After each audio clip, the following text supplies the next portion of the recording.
We have been studying the third Anuvaka of the Rudradhyaya, which is Namasahamanaya and over. So we saw one meaning for Namasahamanaya earlier. That is one who is very tolerant. Sahana Shakti, one who has got enormous amount of Sahana Shakti. And then we also saw that the tolerance has a limit.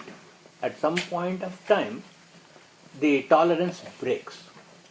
So the question arises, when Ishvara is the very picture of compassion, he must also have infinite amount of tolerance. So why do we say that the Ishvara also loses tolerance? He loses the tolerance only when dharma is violated. In all other minor infractions, he will not do anything, he will just ignore, and our karma phala will take care of it. Yada yada hi dharmasya glanirbhavati bharata abhyutthanam adharmasya tadatmanam srujamyaham. In the Bhagavad Gita, very clearly he says, when dharma is compromised, I will not tolerate. Then. But Ishvara takes myriad forms. He will take the myriad forms, including the criminal elements in society. Why is that? It is because free will is abused by those individuals. But then, even if they have abused free will, no person can function without the Chaitanyam or the energy of Shiva behind it. Therefore, Shiva continues to give the energy. It is, as I have in other occasions mentioned, the purpose and the nature of light is to illumine. We have the light on top of us. All these lights are burning. What we do under this light is a free will. So whatever we choose, and that's what we can do. But Srishti Sthiti Laya is also his responsibility, because Srishti Sthiti Laya is dharma, and therefore Shiva will be Sahamana up to such time that a thing has to be created, Srishti, or a thing has to be maintained, there will be Sahamana. But when the Laya comes, his Sahana Shakti will also go. This is one interpretation. Another way of looking at this word Sahamana is Saha, together with, Mana, measured. Mana means measurement. So together with the inert matter, this Chaitanya is measured. How do we measure an entity? It is only when the combination of energy is associated with matter. So matter is manifested, whereas energy is unmanifested. And without energy, matter cannot be sentient. And therefore, the sentiency of the manifested matter is measured along with Ishvara's presence. So therefore, the sage called it as Sahamana. Now, if you apply this rule, all objects is a combination of combination means Saha, measured. In other words, it is Kshara and Akshara combination. So Kshara, the perishable, is the matter. Perishable in the sense which changes its form 6 ways. And Akshara is Shiva, and therefore Bhartrihari. Bhartrihari, you might have heard, he is a very great, not only Niti, Sringara and Vairaga Shatakas, but he was also a very great grammarian and philosopher. An extraordinarily capable philosopher. He has written a very beautiful work called Vakyapadiya. In Vakyapadiya, he gives a beautiful commentary to understand this Sahamanaya. Anadi Nidanam Brahma Shabda Tattvam Yadaksharam Vivartate Artha Bhavena Prakriya Jagato Yataha. Something similar, many of you who know Vishnu Sahasranama also would have seen Anadi Nidanam Vishnum Sarvabhuta Bhavodbhavam. So the same idea, Anadi Nidhanam Brahma. So what is the nature of Brahman? One who has got Anadi, the beginningless, Akshara, and the one which is also finite. Both of these things together, the beginningless and the endless, are the imperishable Brahman, of which the essential nature is Shabda. And that is why we have the mantra. And the mantra is going to reveal through the material sound the concept of the combination of Kshara and Akshara. And once it is a combination of Kshara and Akshara, the judgment call that something is noble and good and another thing is evil is not there in the eye of Ishvara. And therefore he becomes Hamana. So thus all the words are epithets of manifestation of Shiva only. So, but it is very easy for us to see Ishwaratvam or the glory of Ishvara in all that inanimate matters. You can relate to inanimate earth, water and all that. We will say it is the manifestation of Ishvara. You can also argue that, okay, I see manifestation of Ishvara in the animal kingdom, because in the animal kingdom there is no ragadvesha. But of course it has got bhaya. So what is the finitude of all jivas? Raga, dvesha, bhaya. And then all the three raga, dvesha, bhayas are there in human life. Whereas in animal kingdom, only raga, dvesha is absent and bhaya only exists. Now we can justify bhaya exists in the animal kingdom because of instinct. But whereas what about the bhaya of the human mind?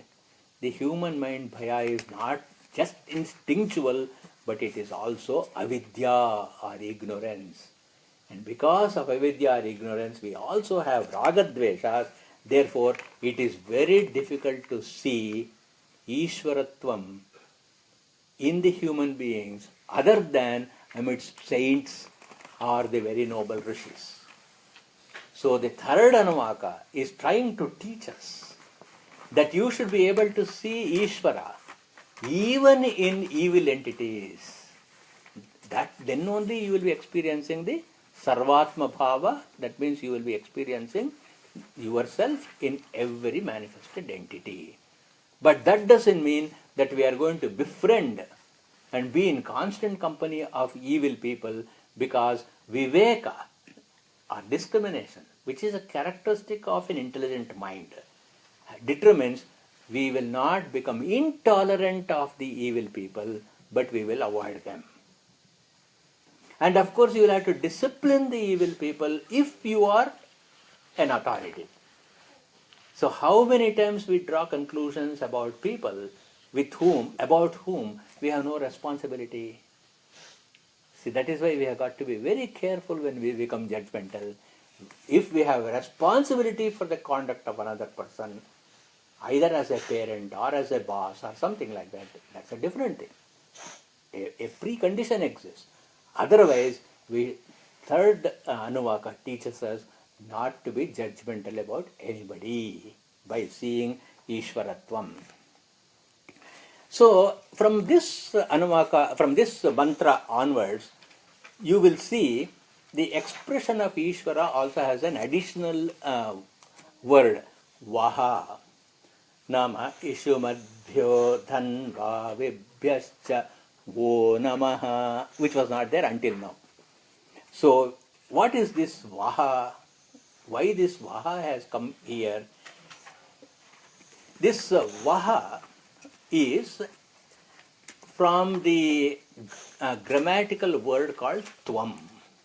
Tvam means you. So, right? It is you. So, how many ways do you parse Tvam Shabda? How do you parse Tvam Shabda? This is especially directed to students of Sanskrit. Now, first of all, you must say, what is this Tvam? This Tvam is called a personal pronoun. This personal pronoun, in Prathama Vibhakti, it will become Tvam, Yuvam, Yuyam. Vayam is Aham. So Tvam means Tvam Yuvam Yuyam. Tvam Tva Yuvam Vam Yushman Vaha. So now if you look at the Shabda Rupa of Tvam, there are three places where Vaha is used. Now we have got to choose which is the most appropriate Vaha to choose. So what are the three places where Vaha is there? Yushman Vaha. So first it is there in the accusative case, also known as the Dvitiya Vibhakti, and among the Karakas it is called as Karma Karaka. And then the second, it will also come in Chaturthi Vibhakti, which is the dative case called the Sampradana Karaka. Then you have the third occasion where it is the genitive case, which is Shashti Vibhakti, which is also known as Sambandha Karaka. So among all these things, we have to choose only the Chaturthi Vibhakti.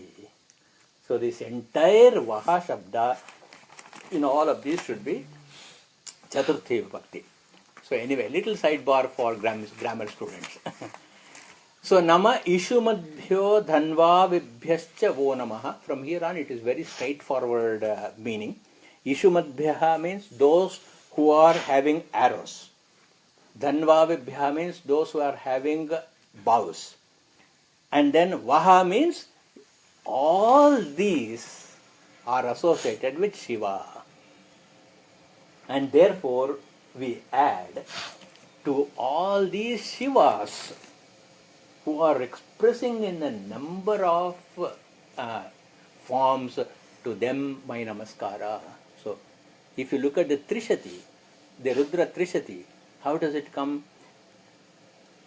Ishumadbhyo nama Ishumadbhyo namaha, namo dhanva vibhyascha namaha, namo vo namaha. So constantly you will also get Namo Vo Namaha, Namo Vo Namaha. You will get in Trishati also. That is why it has got to be seen as one which will energize all the living beings. And then, so Nama Atanvanebhyaha. Atanvanebhyaha means those who are trying to string the bow. Pratidathanebhyaha means who are setting the bow, the arrow onto the bow. So all these entities can be seen as the devatas who are bringing so many maladies for us. That is why these mantras are selected to neutralize some of the problems that we get. And then Nama Ayachadbhyaha, that means who are drawing the string. It is called as Thankara. They tie the string to the bow and make a noise to make sure that the tension is correct. And then Namo Visrajadbhyaha, those who have released the arrow. Namo Asyadbhyaha, that means those who are sending the arrow towards the target. Namo Vidyadbhyaha, those who have actually pierced through the target. Nama Asinebhyaha, those who are seated. Shayanebhyaha, those who are lying down. What is the fear from them? Suppose the judge is sitting and it is a criminal case and I am the accused. The very fact that he is sitting there is scary. Then you see Shayanebhyaha, you will see a snake lying on the ground. The very fact that the snake is lying down, Shayanebhyaha, it is scary.